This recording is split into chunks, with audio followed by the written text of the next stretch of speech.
सगळं ठीक आहे. तुम्ही डॉक्टरांना भेटून आलात ना?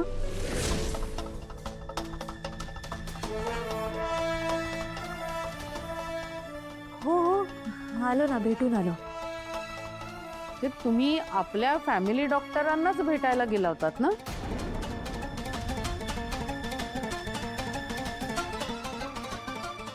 हा, अरे बोला ना काहीतरी.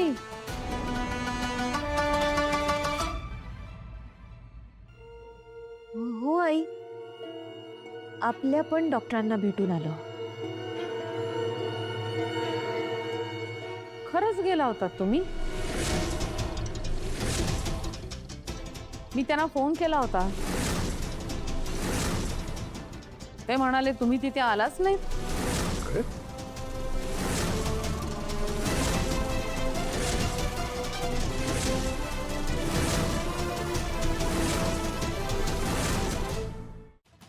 अखिलच म्हणाला की 2-2 डॉक्टर कशाला उगाच. नाही म्हणजे दोघांचे ओपिनियन वेगळे झाले तर आपलाच गोंधळ होईल ना. मग मी पण म्हटलं ठीक आहे. अगं मग तसं सांगायचंच ना. जयश्रीने फोन केला तोंडावर पडली ना ती. गप्प बसावं, तोंडावर काय पडली. आता मी तिच्या भल्याचं सांगते, ते जर या दोघांना कळत नसेल तर मी काय करणार. काय करता नाही या अखिल? आई खरंच सॉरी, पण प्लीज तुम्ही चिडू नका ना. मला शपथ तुम्हाला खरं सांगायचं होतं, पण तुम्हाला वाईट वाटलं असतं. मला तुमचं मन नव्हतं मोडायचं. शेवटी मोडलंच ना मन तिचं. हा, का नाही ऐकलं तिचं? का नाही गेला डॉक्टरकडे?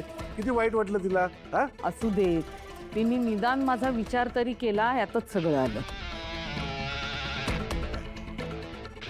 इतरांसारखं वागली नाही ते खूप आहे माझ्यासाठी.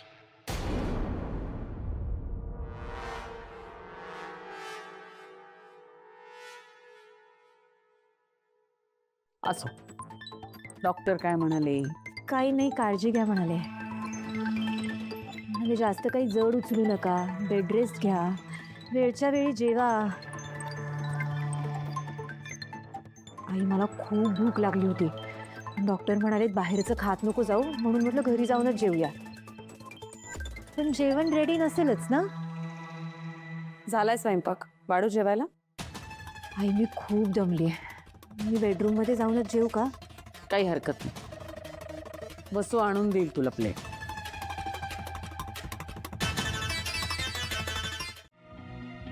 घरी असताना कधी मला वेळ देत जा ना. की माझ्यापेक्षा काम महत्वाचं वाटतंय तुम्हाला आता. अवनी, अखिल ऑफिसमध्ये नीट काम करतोय की नाही हे बघायला मला घरी काम करावं लागेल ना. ऑफिसमध्ये त्याच्यासमोर नाही करू शकत. तो 50 लाखाचा इश्यू तुला माहिती आहे ना. हो, मग असं पुन्हा होऊ नये म्हणून तर मी जॉईंट CEO झालोय. आणि जितकं मोठं पद तितकं काम जास्त.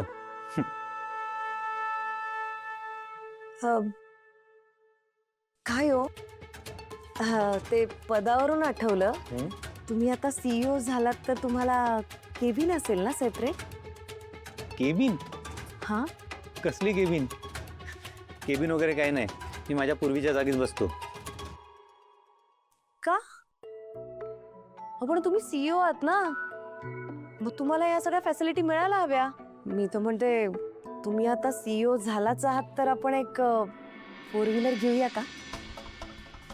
अवनी तुझं हे काय चालू आहे? CEO हे बघ, मला कोणत्याही फॅसिलिटीज नको आहेत, कळलं? याला काय अर्थ आहे? राबणार तुम्ही आणि साध्या 4 सुविधा पण नकोय तुम्हाला? अवनी, मला कोणत्याही सुविधा नको आहेत. आणि कोणी माझं कौतुक करावं म्हणून मी हे करत नाहीये. मी जॉईंट CEO झालोय ना ते माझ्या भावंडांसाठी, माझ्या कुटुंबासाठी. आणि मी ही जबाबदारी का घेतली आहे हे मी तुला आधीच सांगून झालंय. त्यामुळे आता पुन्हा हा विषय नको आहे. तुझ्या मनात असं काही असेल तर प्लीज काढून टाक, समजलं? चल, भूक लागली. तू पाठव वहिनींना, मी बोलते त्यांच्याशी. बरं ठीक आहे, पाठव. चा.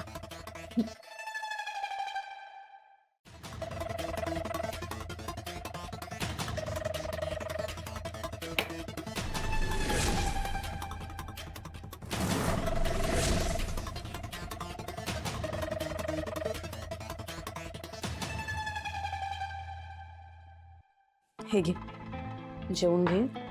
तुझ्या आवडीची भाजी तुला हवी तशी केली. बापरे, खूप गरम होतंय का मला? फॅन बिघडलाय आमचा.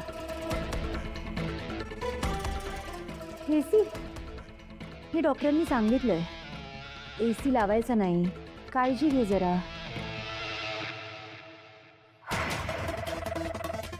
काय करू या गरमीचं? एक काम करते का, तुम्हाला वारा घालते.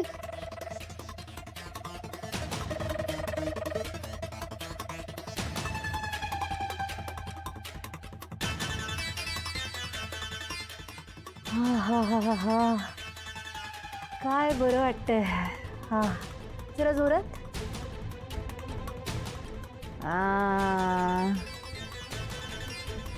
तुला कसं वाटतंय? माझी सेवा करून कसं वाटतंय? फायनली बनवली ना तुला माझी दासी. अगं तनया, दासी काय त्यात? एक गर्भवती असतो आणि एका गर्भवतीची सेवा केल्यावर पुण्यच मिळतं. हो, मग तुला मी भरपूर पुण्य मिळवून देते. हा, आली मोठी शहाणी. अगं म्हणूनच तर तू सांगितलेली भाजी बनवली ना मी. भाजीसाठी मार्केटमध्ये खूप भटकावं लागलं असेल ना, म्हणून मुद्दामच सांगितलं. जेवतीयस ना?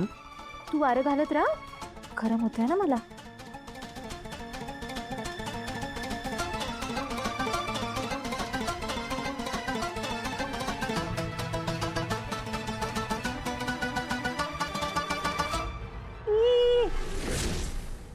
हे काय केलंयस तू? केवढी कडू आहे भाजी, तुझ्यासारखीच कडू एकदम. एकदम केलंस ना हे वसू वहिनी तू. तनया, एक सेकंड. मी काहीच मुद्दाम करत नाहीये. तुला काहीतरी गैरसमज होतोय. माझा गैरसमज झालाय. हे मला माहिती ना तू हे सगळं का करतेस. तुला दाखवतेस आता. तनया, अगं थांब.